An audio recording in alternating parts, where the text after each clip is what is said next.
kita sudah masuk RW 11. Ya, RW 11. Di sini ada lapangan. Nah, ini titik kumpulnya warga RW 11 di sini di atas. Nanti kita ke situ aja. Oke. Bagus ada. Ya. Oke. Saat erupsi itu RW 11 ini parah sekali yang di sini. Karena dulu rendah. Ini ya belum dibangun ini kan sangat rendah dan pas tikungan. Tikungan sungai. Jadi kayak ketabrak.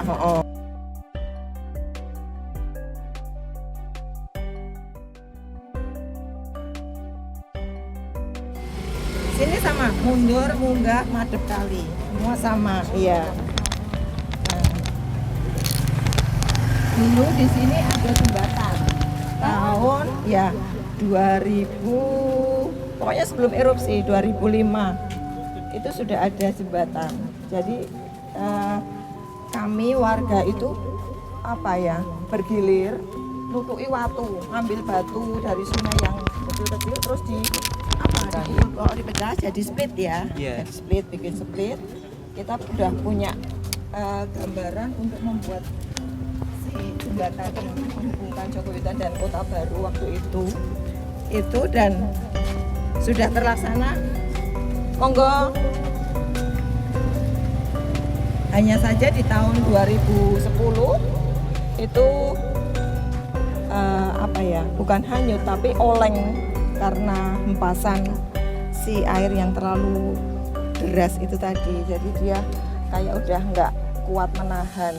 Saat itu ada pohon yang hanyut dan menabrak si jembatan dan akhirnya nggak bisa jalan kan. Nah itu yang bikin si jembatan tuh nggak kuat ya. Jembatan beton swadaya dari masyarakat yang memang benar-benar membantu karena banyak warga di sini yang sekolah di Kansius, di Ungaran, di Masjid Juanda. Jadi mereka hanya lewat jembatan sudah sampai kan dengan jalan kaki. Tapi setelah 2010 jembatan sudah tidak bisa difungsikan, mereka harus muter lewat jalan yang keleringan tadi itu. Iya, harus lewat sana. Sini belum jadi. Sana. Tapi sebenarnya boleh lagi dibangun atau enggak itu jembatannya, Ibu?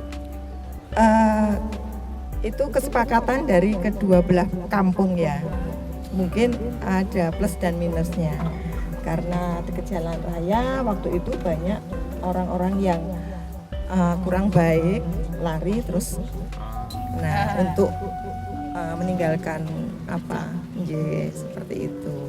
Jadi ditakutkan seperti itu karena pernah terjadi. Nah, untuk membangun mungkin masih banyak pertimbangan. Iya dan tidak, seperti itu.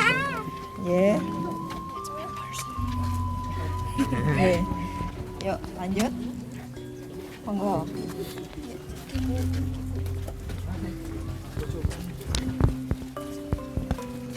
Ini masih program itu ya. Kalau yang ini program Kotaku. Kota tanpa kumuh. Nah, perbatasannya yang tadi sana. Kotaku. 2 hektar kolam ikan kakap. Kamu enggak? Kamu lagi mana? Kamu lagi mana? Enggak ada orang mana. Ini termasuk mundur dulu kan sini satu tempat sini mundur. Tapi aksesnya di mana, Bu? Untuk yang ke atas ini sama yang itu di jalan kecil itu? Ya ada yang dari dalam, ada yang dari luar. Iya, semua dibangunkan pemerintah. Asal ya nanti persetujuan dari si pemilik rumah mau seperti apa. Nah, ini salah satu yang bisa dilihat jejaknya. Ini dulu kalau jendela kan biasanya agak ke atas ya. Ini kan dia ke bawah karena yang bawah kan sudah tertimbun ya, udah nggak bisa diapa-apakan lagi, makanya itu sebenarnya lantainya masih ke bawah sana. Ini hasil erupsi jadi naik berapa kira-kira 1 meter Tapi ini udah dibangun dari kotaku, jadi udah agak naik. Kalau dulu bener-bener apa nggak bisa dilewati.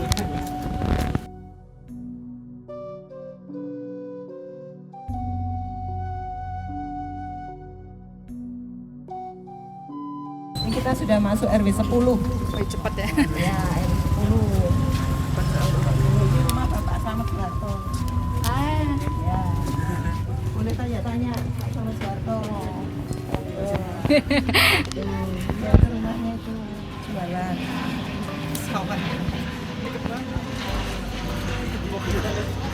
Program kotaku kalau yang ini 2019.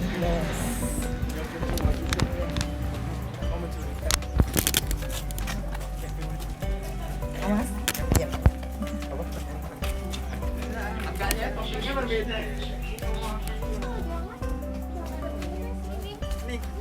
tapi kalau dibilang nyaman, ini warga di sini nyaman apa enggak Bu? Tinggal di sini sebenarnya.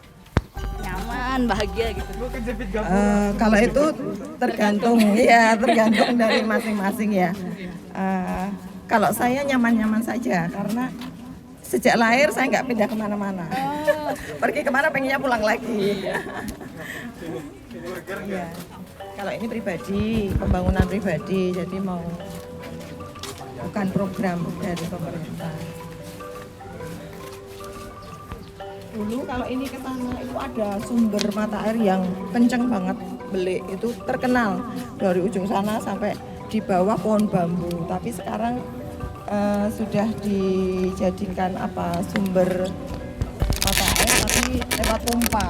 Jadi sudah nggak belik lagi. Kita udah nggak bisa menikmati apa langsung Seger air. Iya, ada di situ di bawah pohon bambu, benar-benar yang belik yang benar-benar bisa membantu ini masyarakat di sini.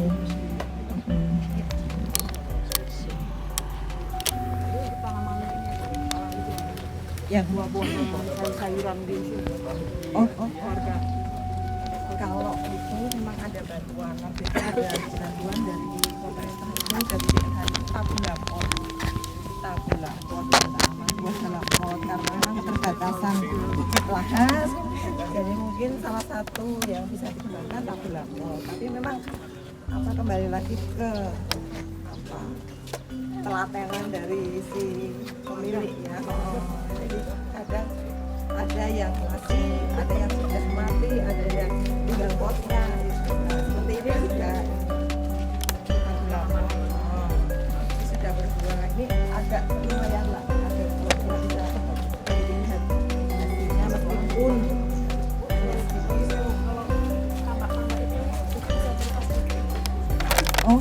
kalau ini sebenarnya warga di sini kan banyak yang menggali pasir.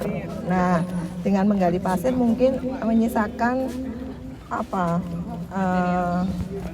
bukan ini kolam-kolam ya, kolam-kolam. Nah, dari teman-teman juga langsung memanfaatkan untuk menabur benih di situ. Ya, tapi kebanyakan nila karena nila yang kuat ya, lebih kuat. Kalau nggak nila mungkin lele. Tapi kalau seperti ini kan resiko untuk hanyut saat si air itu datang ya. Tapi mungkin mereka memprediksikan ini kemarau yang panjang, jadi mungkin saat panen masih aman seperti itu. Tapi kalau memang yang sudah mempersiapkan seperti yang di selatan tadi karamba yang dari bambu itu mereka beri benih ikan juga. Kalau pengen lebih kuat yang dari beton seperti tadi sampai ke beton seperti itu ya, karena nalurinya orang pinggir kali itu pengennya sungai itu bisa dimanfaatkan, bisa memberikan hasil seperti itu. Termasuk pohon-pohon pisang itu kan juga menghasilkan, hanya saja sebenarnya itu kan melanggar ya.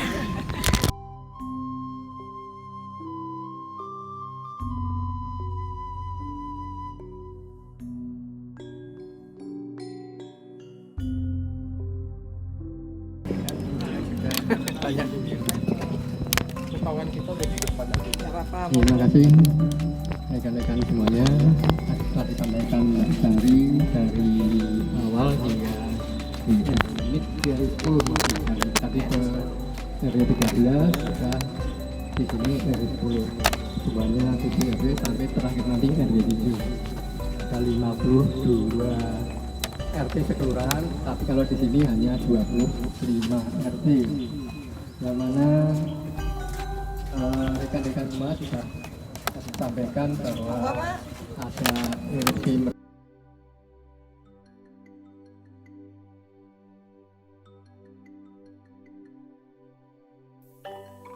Siapa?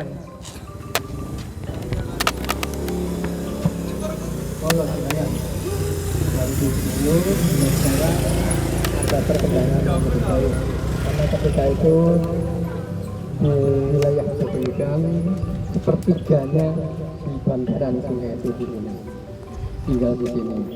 Adapun dari masyarakat ini lebar ataupun panjang Jatilugan ini sekitar 1000 meter dari jembatan ke jembatan 1000 meter, pertiganya yang di bantaran sungai. Nah, ketika 2010 kena banjir erupsi Merapi, tepatnya 26 September ya, sudah ada erupsi. Hampir yang di pinggir sungai ini semuanya gelap. Nah, dengan demikian agak lama masyarakat itu mengungsi ataupun tinggal di tempat yang lebih tinggi. Di sini disediakan ada lapangan yang di atas, ada bali ring, ataupun di masjid itu untuk hampir 1 tahun itu, hampir 1 tahun mereka mengungsi. Nah, ini termasuk yang terkena sudah diurus masih. Ibu.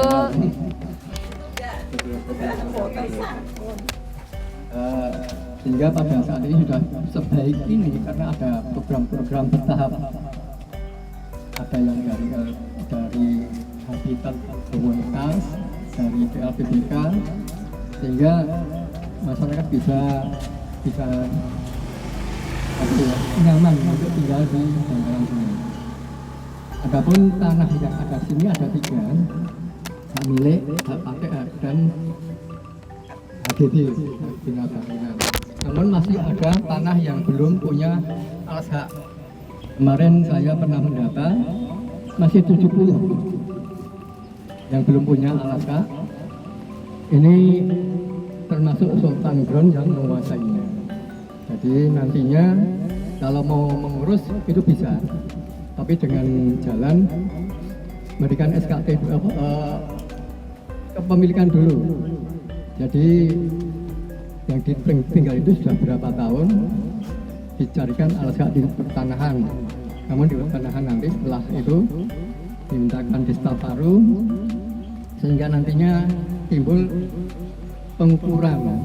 Setelah pengukuran jadi nanti bisa dimintakan alas hak di Panitikismo di Keraton Ngayogyakarta. Itu nanti hubungannya dengan pertanahan keraton. Jadi sudah haknya keraton. Nah, ini baru kami rintis. Mudah-mudahan nanti bisa lebih senang mempunyai alat hak. Meskipun alat hak itu kalau yang keraton ada 2 pajak nantinya. Pajak keraton dan pajak dari PBB yang dari negara itu. Ya, keraton juga ada setiap tahun. Di negara juga ada dua pajak. Iya, nanti setiap tahunnya pajak ke sana. Jadi agak mahal sedikit daripada yang ada. Ini kalau ada yang di sebelah ini 10-12 tadi itu karena mengkotak ada berapa rumah, mungkin ada 60 rumah. Jadi sekitar 1000 meter itu punya keraton juga. Itu khawatir nanti kalau diminta keraton ya. Kalau yang kecil-kecil mungkin tidak begitu khawatir ya, kecil-kecil. Tapi kalau yang mengkotak itu bisa diminta itu susun atau yang lainnya program. Itu ini sudah diuruk bagian ya, belum erupsi ini. Jadi rata-rata 1,5 sampai 2 meter itu tertimbun tanah pasir. kebetulan semua pasir itu sampai data banyak sekali. Tidak tahu masyarakat itu dikirim pasir dari atas itu seneng-seneng. Tahu-tahu banyak besar sekali. Jadi kenapa ini tahun 2020 ya. Kalau Ya, waktu tidak itu ada yang enggak. membeli, tidak ada yang Kalau waktu membeli. itu enggak, karena terlalu banyak. Tapi kalau setiap hari seperti ini, Bisa. jadi ya. Malah ketika itu dipompa dari ada perusahaan dari negara itu, dari pemerintah ngambil dari atas itu pasirnya dibuat keluar waktu itu di jembatan daerah sana itu. Nah, terus penduduk Jogoyudan ini yang di pinggiran studi ya tadi ada yang nambang pasir, ada yang apa itu bukan, karena ada kelompok pemuda dari kampung sini dari satu kumpul terus membuat kelompok namanya pemuda Jogoyudan seperti itu. Jadi membuat inisiatif. Jadi semua pemuda. Jadi dari kumpulan beberapa RW yang membuat kegiatan-kegiatan dan apa saja yang nantinya untuk kebaikan itu dibina dari pemudanya tadi. Untuk menyatukan pemuda di wilayah Jogoyudan ini. Nah, Jogoyudan ini juga ada ketua kampung. Ya, ketua kampung ini nanti mengkoordinir dari RT RW yang mempunyai program pembangunan. Monggo. Nantinya disampaikan ke atas sampai nantinya bisa dikawal, jadi proposalnya bisa diterima dan dilaksanakan. Bagaimana LPDK di sini yang juga sampai Bengkelayu. Adapun penguatan talun ini bertahap ya. Dulu dari bronjong kurang kuat diganti yang semen ini. Itu pun kendalanya banyak yang ketika itu ambrol bangun lagi. Ini yang tahap yang terakhir sudah bagus.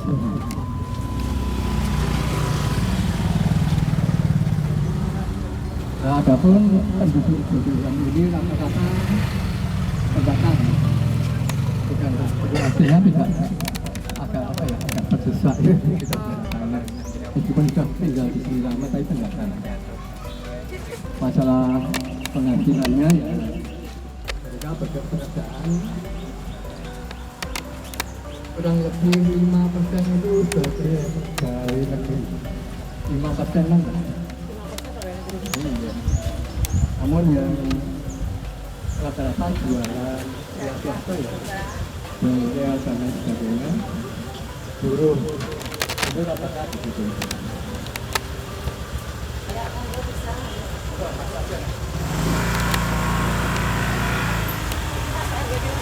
Ini tempat ini dari belakang ya, dari belakang ada musola. Ini dulu di bawahnya mata air, kan mata kecil ya.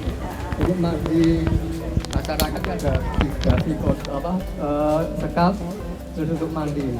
Nah sekarang dibuat karena sudah tertimbun oleh erupsi sehingga materialnya masih digunakan untuk menaikkan ini dan di atasnya untuk musola. Jadi kalau tadi saya bilang dari RW 7 sampai RW 13 itu semua punya sungai kecuali RW 9. Jadi tadi setelah kita lewat RW 10 langsung RW 8. Karena yang RW 9 itu ada di ujung, iya di ujung sana yang pas jalan tikungan, jadi dia tidak punya sungai. Jadi waktu erupsi tidak ada korban dari RW 9 karena memang tidak ada yang tinggal di bantaran seperti itu. Ya, jadi dari RW 10, RW 8 baru RW 7. Jadi bagus ini. Nah, pembangunannya dibantu oleh Kota Agung. Ya, dari Kota Agung jadi tidak keluar biaya. Kota tanpa kumuh. Kotaku. Kota tanpa kumuh Pak Kumis. Jalan. Ya. 1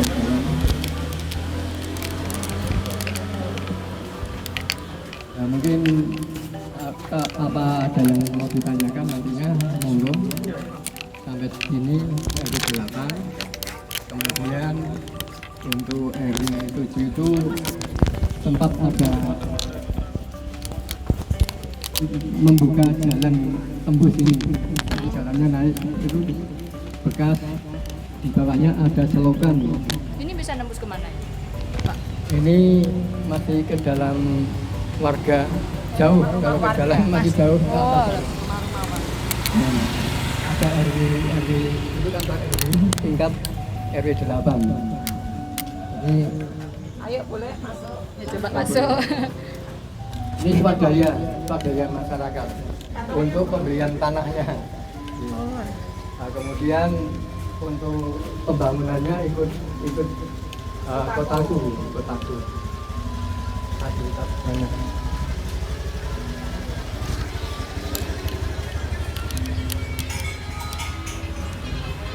Untuk fasilitasnya bagus. RW 8 RT 34 dan 42 ada ini. Yang putar aku. Udah hilang tanpa kumuh. Bukan Pak Kumis tanpa kumuh. Nah, di Kegiatan sini pertemuan, kegiatan apa di RW 8 ini RW 8. tempat seperti ini. Hampir semua RW itu punya balai ya. Jadi kegiatan pertemuan. Kemudian ini gedung rumah warga dibeli oleh pengurus. Setelah itu diajukan ke PLBPK ataupun kota tadi dibangunkan sampai ini. Yang sebelah sana ada tingkat, di sini juga untuk pertemuan bisa untuk kegiatan apa saja untuk masyarakat. Begitu pula untuk ada TK ABA di atas sana. Boleh Dan masuk, acara-acara juga di sini ikut. Ah. Balai pertemuan. Halo adik. Cobain. Kemudian ini dari teman-teman melihat bangunan RW 8 yang cukup indah tempat dengan warga rumah yang menggunakan.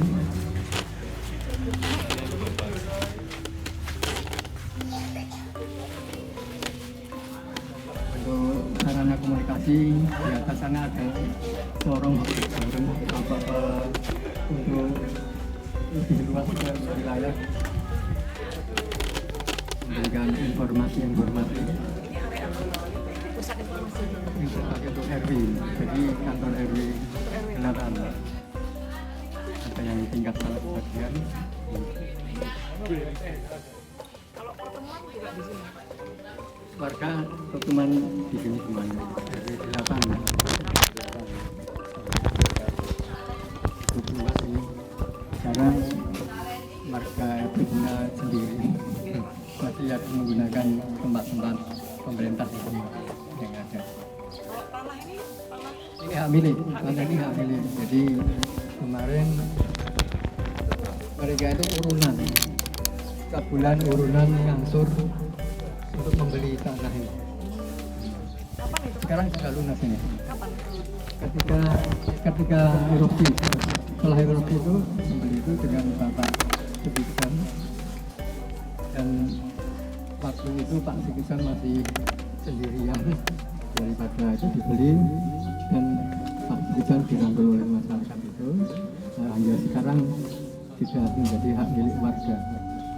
Karena kalau mau diajukan ke Pemkot itu kan butuh apa? Enggak ketentuan luas ya, luas yang bisa luas minimal, tapi kalau ini mungkin nggak masuk ke aturan itu, jadi warga tetap pengennya bisa apa ya menjadi hak milik seperti itu. Tapi untuk pembangunannya mereka mengajukan ke program Kopaku. pembangunannya juga termasuk swadaya masyarakat ya? Sebagian dari kotaku. Program kotaku, ya. Program kotaku itu menyuplai dana. Meskipun waktu itu sudah ada rumahnya, hanya dibangun kembali untuk kotaku. Kalau desainnya yang menentukan juga warganya Pak? Kalau desainnya Ya, di samping warga memberikan apa untuk pembangunannya, meminta tingkat ya nanti dibantu oleh kotaku, gampangnya seperti ini proyek dicocokkan dulu tiga-tiganya itu. Jadi ikut warga loh, ikut warga gambar-gambarnya. nah itu Pak Kos. Nah, ini Pak RD yang dulu. Yang pembangunan ini. Waktu bangun ini Pak RD-nya itu. Kecil-kecil itu Pak RD itu.